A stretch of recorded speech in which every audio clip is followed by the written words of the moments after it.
Hello বন্ধুরা, মাই cafe চ্যানেলে আপনাদের স্বাগত। আর আমাদের ভিডিও যারা আপনারা প্রথমবার দেখছেন তাদেরকে অসংখ্য ধন্যবাদ।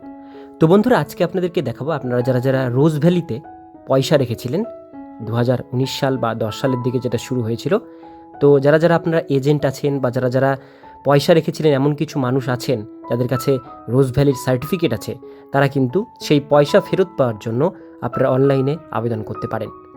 আবেদন করবার জন্য আপনাদের কি কি ডকুমেন্টস লাগবে, কিভাবে ফর্মটি ফিল আপ করবেন, কোন ওয়েবসাইটে গিয়ে করবেন, সম্পূর্ণ ডিটেলস তথ্য থাকছে আজকের এই ভিডিওটিতে।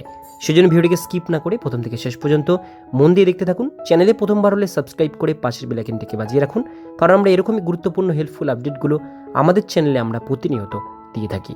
তো চলুন আজকের ভিডিওটিকে শুরু করা যাক। তো বন্ধুরা, প্রথমে আপনাদের এই পোর্টালে আসতে হবে, যেটা আপনারা অনস্ক্রিনে দেখতে পাচ্ছেন, rozevalleyadc.com। এই ওয়েবসাইটের লিঙ্ক দেওয়া থাকবে ডিসক্রিপশন বক্সে।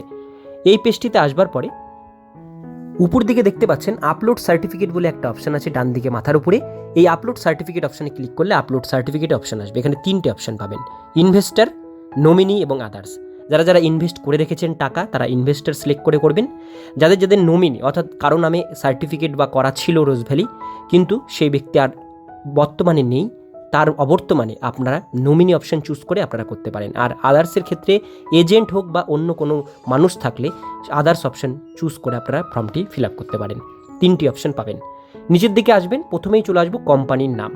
এখানে আপনাদের দিতে হবে কোম্পানির নাম। কোম্পানির নাম আপনারা কোথায় পাবেন? আপনারা যে সার্টিফিকেট রোজ ভ্যালি থেকে পেয়েছেন বা রিসিভ কপি, সেটার উপর দিকে দেখবেন লেখা থাকবে Rose Valley real estate and construction limited, এরকম ধরনের অনেক নাম থাকে। তো সেই নামটি আপনারা এখান থেকে চুজ করে নেবেন। এরপরে নিচের দিকে চলে আসবো ফার্স্ট ইনভেস্টার।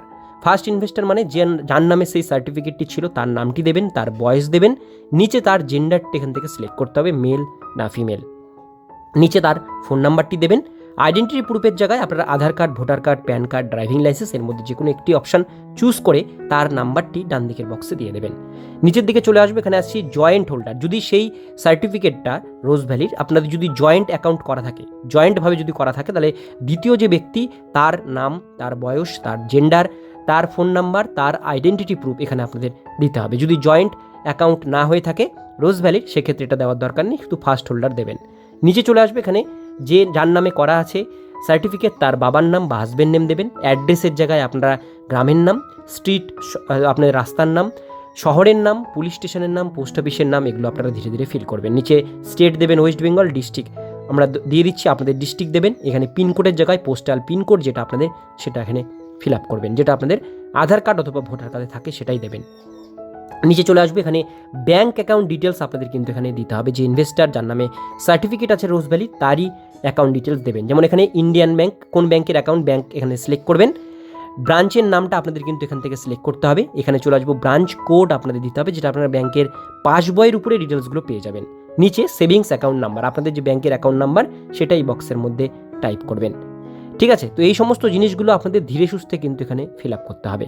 এখানে MICR কোড আপনাদের কিন্তু এখানে দিতে হবে, IFSC কোড দিতে হবে, যেটা ব্যাংকের পাসবইয়ের প্রথম পাতায় আপনারা পাবেন।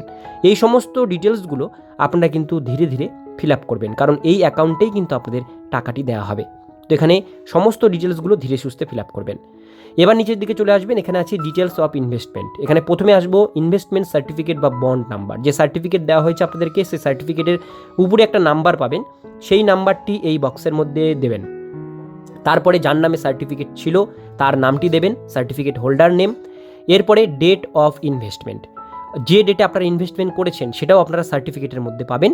কত টাকা ইনভেস্ট করেছেন সেটাও কিন্তু আপনারা পাবেন। মান্থলি যদি হয় মান্থলি, বা ইয়ারলি হলে ইয়ারলি। ডেট অফ ম্যাচিউরিটি, কত তারিখে ম্যাচিওর হবে, সেটাও কিন্তু আপনারা সার্টিফিকেটের মধ্যে পেয়ে যাবেন। এখনও পর্যন্ত কোম্পানি থেকে কত টাকা পেয়েছেন, যদি কিছু পেয়ে থাকেন লিখবেন, যদি কিছু টাকা না পেয়ে থাকেন সেক্ষেত্রে এই বক্সে আপনারা অবশ্যই 0 লিখে দেবেন বা নীল করে দেবেন। এরপরে চলে আসবো অ্যামাউন্ট অফ প্রিন্সিপাল, কত টাকা আপনারা রিফান্ড চান। আপনার ম্যাচিউরিটির পরে যে অ্যামাউন্টটি, সেটাও কিন্তু সার্টিফিকেটে লেখা থাকে, কত টাকা আপনারা প্রাপ্য আপনাদের, সেই সমস্ত বিষয়গুলো এই লাস্টের দুটো বক্সে কিন্তু লিখবেন, যে এত টাকা আমাদের প্রাপ্য, আমরা পাই। ঠিক আছে, তো এই ডিটেলসগুলো সার্টিফিকেট দেখে আপনারা ধীরে সুস্থে এই জায়গাটাকে ফিল আপ করবেন। এই সমস্ত ডিটেলস ফিল আপ হয়ে গেলে নিচে একটা অপশান আসবে, কন্টিনিউ ফর ডকুমেন্টস আপলোড। এই অপশান আপনাদের ক্লিক করতে হবে ডকুমেন্টস আপলোড করবার জন্য। যখনই ক্লিক করবেন দেখবেন এরকম একটা পেজ আসবে। এই পেজের মধ্যে আপনাদের বেশ কিছু ডকুমেন্টস আপলোড করতে হবে। যেমন প্রথমে আসছি অরিজিনাল সার্টিফিকেট অফ ইনভেস্টমেন্ট, অর্থাৎ রোজ ভ্যালির যে সার্টিফিকেট সেটা আপনারা এখানে পিডিএফ ফরম্যাটে 250 কেবির মধ্যে আপলোড করবেন। দ্বিতীয়তেও আসবো, এখানে আপনাদের অ্যাকনোলেজমেন্ট স্লিপ অথবা সার্টিফিকেটটি আপনারা দ্বিতীয়বার এই জায়গাটাতে আপলোড করে দেবেন, রোজ ভ্যালির সার্টিফিকেট। এরপরে 3rd নাম্বার অপশানে আসবো, এখানে আপনাদের ডকুমেন্টস আইডেন্টিটি প্রুফ দিতে হবে, যেমন PAN card, passport, voter card, Aadhaar card, driving licence.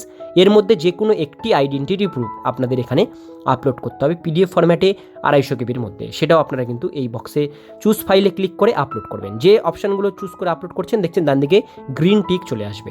4 নম্বর অপশানে অ্যাড্রেস প্রুফ দিতে হবে, passport, voter card, Aadhaar card, driving licence, electric bill, telephone bill, ration card. এর মধ্যে যে কোনো একটি ডকুমেন্টস অ্যাড্রেস প্রুফ হিসাবে আপনারা এখানে আপলোড করতে পারেন। তার জন্য চুজ ফাইলে ক্লিক করে আপলোড করবেন, গ্রিন টিক অটোমেটিক চলে আসবে। 5 নম্বরে চলে আসবো, photocopy of front page of bank পাসবুকের প্রথম পাতার স্ক্যান আপনাদের এখানে দিতে হবে পিডিএফ ফাইলে, সেটাও এখানে আপলোড করবেন।